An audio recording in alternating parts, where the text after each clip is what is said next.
வணக்கம் to the டெக்னெட்டுக்கு 57வது episode மக்களே. இது தி ஆக்லிகேஷ் சேனல். நான் மிஸ்டர் ஏ, என் கூட இருக்கார் மிஸ்டர் எம். உங்களுக்காக இன்றைய டெக் நியூஸ் எல்லாம் டக்குன்னு அள்ளி தெளிக்க போறாரு. ஆரம்பிச்சிருங்க. ஆரம்பிச்சிட்டேன். என்னன்னா Huawei P40 லான்ச் ஆகுதுல்ல, எப்பனா மார்ச்ல லான்ச் ஆக போகுது. அந்த ஃபோன் வந்து லாஸ்ட் இயர் ரிலீஸ் ஆன P30 அதை விட கம்மியா தான் பிரைஸ் பண்ண போறாங்களாமா. ரீசன் என்னன்னா கூகுள் வராம இருக்கிறதும், அப்புறம் ஆல்ரெடி Huawei மேல நிறைய பேருக்கு நம்பிக்கை போயிடுச்சுல்ல. ஸோ இதெல்லாம் ரீசனா இருக்கும் நான் நம்புறேன். போன தடவை P30 Pro ரெண்டுமே எவ்வளவு லான்ச் ஆச்சுன்னா, P30ங்கிறது $800க்கும் P30 Pro வந்து $1000க்கும் ஸ்டார்ட் ஆச்சு. இந்த தடவை 3 வேரியன்ட் வரப்போகுது. P40 Pro, P40 Pro Premium அப்படின்ட்டு, சாரி P40 Premium அப்படின்னு 3 டிவைஸ் வரப்போகுது. P40 Pro Premium. Okay, P40 Pro Premium. Okay, okay, riddle மாதிரி இல்ல? ஆமா ஆமா ஆமா. அந்த P40 Pro Premium தான் $1000 வருது அப்படின்ற மாதிரி கேள்விப்பட்டேன். பார்ப்போம். ஓகே, நம்ம எல்லாருக்கும் ரொம்ப தெரிஞ்ச பழக்கப்பட்ட செங்கல் போன் இருக்கு இல்லையா? செங்கல் போன் Nokia 3310. அந்த போன் லான்ச் ஆகி இன்னைக்கு கூட 19 வருஷம் ஆச்சு. ஸோ ட்விட்டர்ல எல்லாரும் அதுதான் கொண்டாடிட்டு இருக்காங்க. ஸோ இந்தியாவில கூட பாத்தீங்கன்னா HMD குளோபல் வந்து நோக்கியான்ற பேரை லைசன்ஸுக்கு எடுத்து திரும்ப இந்த 3310 போனோட பாப்புலாரிட்டி யூஸ் பண்ணி அதே போன் திரும்பி லான்ச் பண்ணாங்க. சும்மா ஒரு கலர் டிஸ்பிளேயோட ஒரு பேசிக் ஃபீச்சர் போன் தான் லான்ச் பண்ணாங்க. விலையும் அதே 3310 தான் வச்சிருந்தாங்க.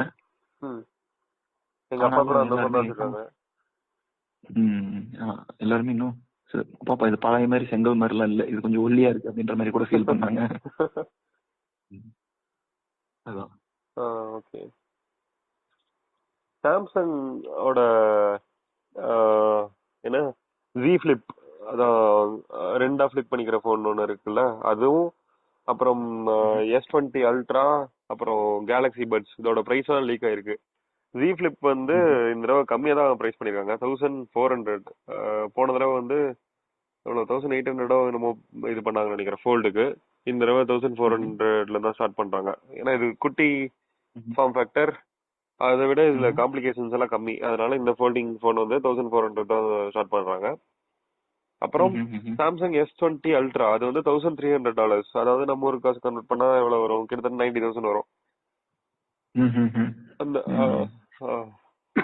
அப்புறம் கேலக்ஸி பட்ஸ், அது வந்து இந்தியன் ருபீஸ்க்கு 10,000க்கு அப்படின்ட்டு இதெல்லாம் பிரைஸ் வந்து லீக் ஆயிருக்கு. 10,000க்கு பட்ஸ் அப்படின்னா நம்புற மாதிரி இல்லதான். ஆனா என்ன சொல்றது, விட்டாங்கன்னா பயங்கரமா சேல் ஆகும் மட்டும் உறுதி.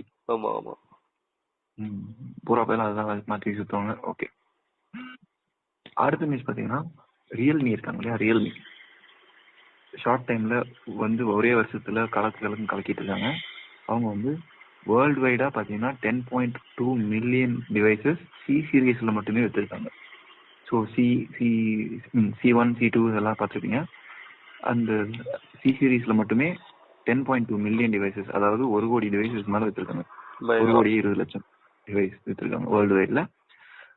இப்போ C3யோட லான்ச்சும் நெருங்கிட்டு இருக்கு அப்படின்னு சொல்றாங்க. ஏர்லி பிப்ரவரியில லான்ச் பண்ண போறதா சொல்லிட்டு இருக்காங்க. ஓ சூப்பர். ஓகே, அடுத்த நியூஸ் என்னன்னா, மோட்டரோலா வந்து ரொம்ப நாள் கழிச்சு ஒரு ஃபிளாக்ஷிப் போன்ல ஒர்க் பண்ணிட்டு இருக்காங்களாமா. அது பேரு கூட மோட்டோ எட்ஜ் பிளஸ் அப்படின்னு வச்சிருக்காங்க. எல்லாரும் என்னன்னா அட்லீஸ்ட் இந்த போனாவது கொஞ்சம் நல்ல பேட்டரி சைஸோட வரணும் அப்படின்ட்டு எதிர்பார்க்கறாங்க. ஏன்னா மோட்டரோல அந்த Z சீரிஸ் போன்ஸ் எல்லாமே ரொம்ப கம்மியான பேட்டரி தான் வச்சிருந்தாங்க. 2800 அந்த மாதிரி தான் வச்சிருந்தாங்க. இப்போ எல்லாருமே 6000க்கு போயிட்டாங்க.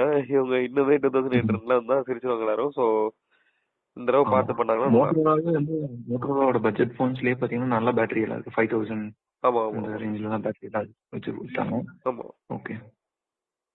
அவங்க ஃபிளாக்ஷிப்புக்கும் அந்த மாதிரி நல்ல பேட்டரி கொடுத்தா நல்லா இருக்கும்.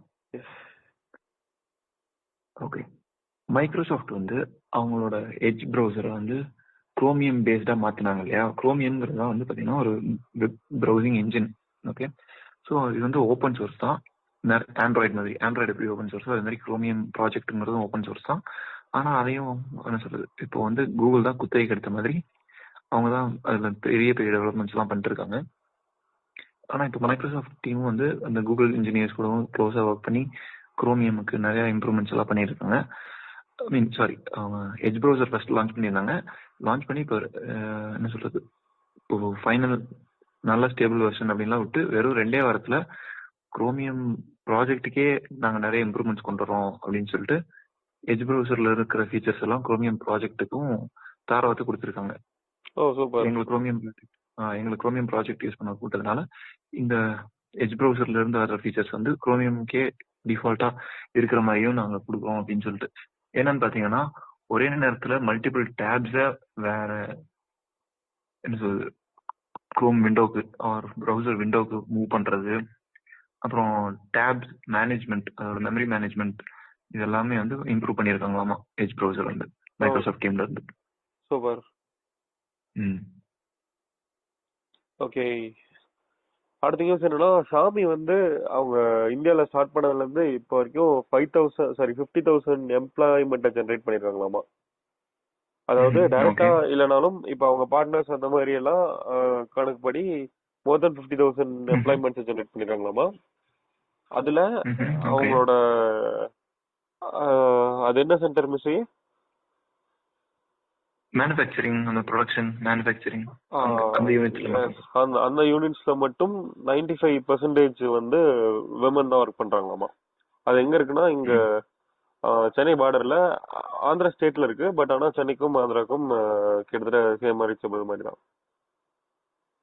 ஓகே, ரியல் எஸ்டேட் ஏஜென்ட் மாதிரி பேசுறீங்க. ஓகே, என்னோட கடைசி நியூஸ் என்னன்னு பாத்தீங்கன்னா ஐபோன் 9 அப்படின்னு சொல்லிட்டு இருக்கோம் இல்லையா, அந்த ஐபோன் எஸ்இயோட அடுத்த வருஷனா வரும் அப்படின்னு கூட சொல்றாங்க. SE 2 அப்படின்னு சொல்றாங்க. ஆனா ஐபோன் 9 பேர் வைப்பாங்க அப்படின்னு சொல்றாங்க. அந்த போன் வந்து ஐபோன் எஸ்இயை விட பேட்டரி லைஃப் இன்னும் ரொம்ப நல்லா இருக்கும் அப்படின்னு சொல்றாங்க. அது ஏன்னு கேட்டீங்கன்னா ஆப்பிள் வந்து என்ன சொல்றது, அவங்க கிட்ட இருக்கிற ஆல்ரெடி யூஸ் பண்ண இந்த பழைய பேட்டரி அந்த ஸ்டாக்ல இருந்து திரும்ப அப்படியே யூஸ் பண்றாங்களாமா. ஸோ அதே 1810 mAh பேட்டரி, அந்த பேட்டரியை தான் திரும்ப யூஸ் பண்ண போறாங்க.